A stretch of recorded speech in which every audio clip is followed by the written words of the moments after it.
आप सभी का स्मार्ट स्टडी विद साधुराम में स्वागत है। आज हम पॉलिटिकल साइंस में राष्ट्रपति, प्रधानमंत्री, लोकसभा अध्यक्ष, विधानसभा अध्यक्ष इनके कार्यकाल के बारे में पढ़ेंगे और इनकी न्यूनतम आयु कितनी होती है। इसमें हम देखेंगे कि ये पॉलिटिकल साइंस में सबसे पहला टॉपिक होता है कि अपना आधार देखना है आपको। इस आधार में देखेंगे, आपकी पहले नॉलेज के लिए बता देता हूं, ये जो संसद होता है ना, संसद, इस संसद के अंदर एक तो होता है लोकसभा और एक होता है राज्यसभा और एक होता है राष्ट्रपति। इन तीनों के मिलन को, इन तीनों के मिश्रण को संसद कहा जाता है। ये तीन होते हैं, लोकसभा, राज्यसभा और राष्ट्रपति। ये तो होती है केंद्र सरकार की बात, केंद्र सरकार। और यदि हम राज्य स्तर की बात करें तो लोकसभा के नीचे मैं देखो क्या लिख रहा हूं, विधानसभा, और राज्यसभा के नीचे मैं देखो क्या लिख रहा हूं, विधान परिषद, विधान परिषद। और राष्ट्रपति के नीचे राज्यपाल। अब आपकी नॉलेज के लिए मैं बता देता हूं कि इसके अलावा देखो, ये संसद के अंदर तो तीन ही आते हैं, लोकसभा, राज्यसभा और राष्ट्रपति। और आपकी नॉलेज के लिए मैं बताऊं तो यदि यहां पर हम प्रधानमंत्री की बात करेंगे, मतलब भारत में प्रधानमंत्री का जिक्र करते हैं, तो हरियाणा में मतलब प्रांत का अंदर जिक्र करेंगे तो वो करेंगे मुख्यमंत्री का। और यदि हम यहां ऊपर लोकसभा अध्यक्ष का जिक्र करते हैं, किसका? लोकसभा अध्यक्ष, तो हम नीचे जिक्र किसका करेंगे? वो देखो आप, नीचे कौन है लोकसभा के नीचे? विधानसभा है, तो विधानसभा अध्यक्ष, विधानसभा अध्यक्ष। ये पॉलिटिकल साइंस का आधार है। मतलब पहले आपको ये समझना पड़ेगा। इसमें हम देखेंगे कि ये केंद्र सरकार का जिक्र कर रहे हैं और ये हम जिक्र कर रहे हैं प्रांत का।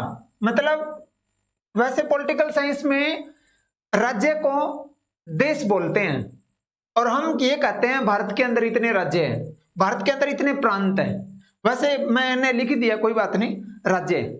यहां पर हरियाणा की बात हो रही है, मतलब प्रांतों की बात हो रही है। अब आपको क्या काम करना है? लोकसभा, विधानसभा, राज्यसभा, विधान परिषद, राष्ट्रपति, राज्यपाल, प्रधानमंत्री, मुख्यमंत्री, लोकसभा अध्यक्ष, विधानसभा अध्यक्ष। अब हम क्या काम करेंगे? पहले आप नाम मात्र का समझिए। एक तो होता है न्यूनतम आयु और एक होता है कार्यकाल। दो चीजें पढ़नी होती है इसमें, न्यूनतम आयु और कार्यकाल। इसी तरीके से इसमें हम करेंगे, एक होता है न्यूनतम आयु और एक होता है कार्यकाल। करना कुछ नहीं, नाम मात्र का समझना है आपको। यहां पर यह समझने वाली बात है, आपके पेपर में न्यूनतम आए तो ठीक है, अधिकतम आए तो कितनी हो सकती है, चाहे 102 साल का हो। न्यूनतम फिक्स है, अधिकतम कितनी हो सकती है। अब आपको देखो, आप इसमें आप सभी को पता है कि राष्ट्रपति बनने के लिए, देखो आप पहले, आपको पता है वही हम समझेंगे। न्यूनतम आयु, न्यूनतम आयु हम देखेंगे कि राष्ट्रपति की न्यूनतम आयु कितनी होती है, सभी को पता है 35 वर्ष। तो इसके नीचे कौन है? राज्यपाल। तो राज्यपाल की भी ही कितनी होगी? 35 वर्ष। ठीक है। अब अगला प्रश्न देखो, लोकसभा की सीटों से क्या बनता है? प्रधानमंत्री।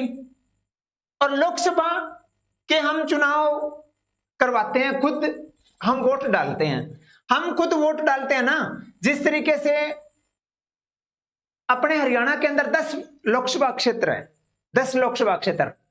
अब यहां पर देखो मैंने क्या लिखा, हरियाणा में 10 लोकसभा क्षेत्र है और राज्यसभा क्षेत्र कितने हैं, मतलब राज्यसभा की सीट कितनी है? 5। आपसे पूछ ले लोकसभा के अंदर कितने सदस्य चुने जाते हैं, तो आपका उत्तर आएगा 10। और राज्यसभा के अंदर कितने सदस्य चुने जाते हैं, तो 5। और यदि आपके प्रश्न आए संसद से कितने चुने जाते हैं, तो संसद का मतलब होता है 10 और 5 कितने हो गए, 15। अब लोकसभा के सदस्यों को हम चुनते हैं जिस तरीके से यहां पर अभी सिरसा लोकसभा क्षेत्र की बात करूं तो कुमारी शैलजा जी, और अलग अलग लोकसभा क्षेत्र में अलग अलग है। तो यहां लोकसभा के अंदर 25 वर्ष उम्र होती है न्यूनतम आयु। तो यहां पर देखो ये लोकसभा आ गया ना, तो इसके नीचे भी मैं 25 लिख रहा हूं, ये देखो 25 वर्ष। और लोकसभा की सीटों से कौन बनता है, प्रधानमंत्री। तो प्रधानमंत्री की आयु कितनी होती है, न्यूनतम आयु 25 वर्ष। 25 25 25।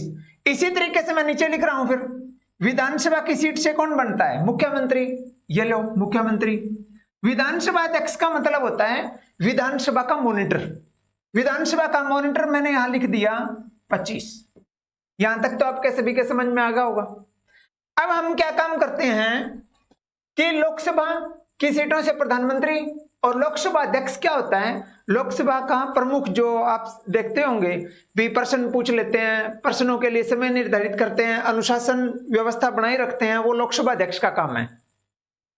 अब हम राज्यसभा, वो इनसे हटके हैं, तो इसका मतलब इसकी उम्र कितनी होगी, 30 वर्ष।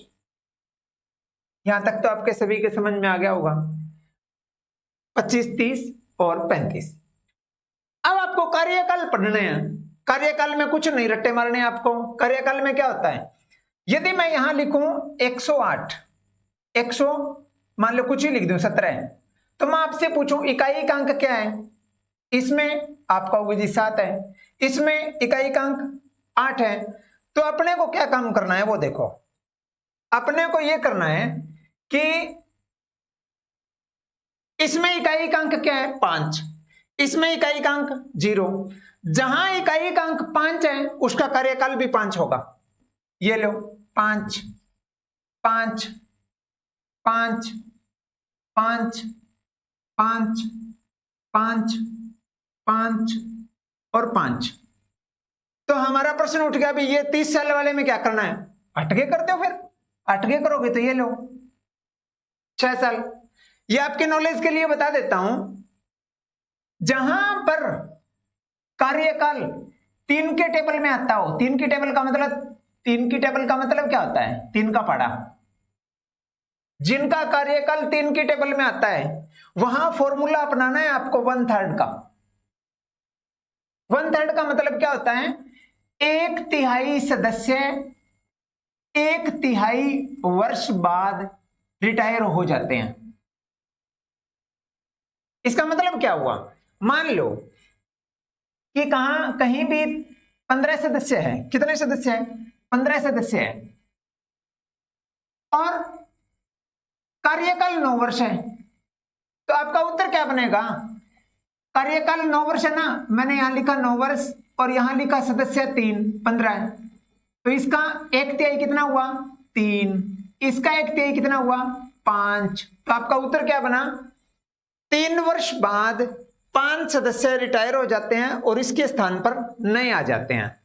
अब हम एक एक दो प्रश्न सभी के कर लेते हैं, वो देखिए आप। इसके चुनाव प्रत्यक्ष होते हैं। प्रत्यक्ष का मतलब जनता चुनती है, और हमारे भारत के अंदर लोकतंत्र प्रणाली है, और लोकतंत्र प्रणाली के अंदर जनता सर्वोच्च होती है। लोकतंत्र प्रणाली में जनता सर्वोच्च होती है, और इनके चुनाव प्रत्यक्ष होते हैं।